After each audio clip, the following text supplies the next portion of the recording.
Avant de commencer, petit aveu, moi aussi je suis passé par là. J'ai moi-même fait une greffe de cheveux et j'ai dû me raser la tête. À ce moment-là, j'étais à mi-chemin entre un moine Shaolin, un militaire en permission et un acteur secondaire de Prison Break. Bref, c'était un vrai changement. Et justement, une question qui revient tout le temps, est-ce qu'on est obligé de se raser la tête pour une greffe de cheveux? Et là, j'en vois déjà qui paniquent à l'idée de se dire adieu à leur tignasse. Mais pas de panique, on va tout décortiquer. Spoiler alerte, non, le rasage total n'est pas toujours obligatoire. Quand on parle de greffe de cheveux, on parle surtout de la méthode d'extraction FUE qui est aujourd'hui la référence. Donc chez Elitaire, on utilise cette technique avec un outil très précis appelé micro-punch motorisé. Il permet de prélever les greffons un par un sur la zone donneuse, c'est-à-dire à l'arrière de la tête.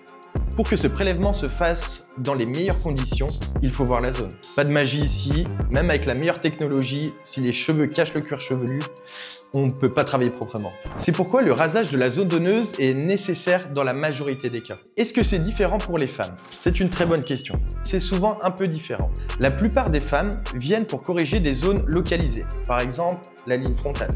Dans ce cas, seule une petite partie de la zone donneuse est rasée, de façon très discrète, sous les cheveux, donc quasiment invisible.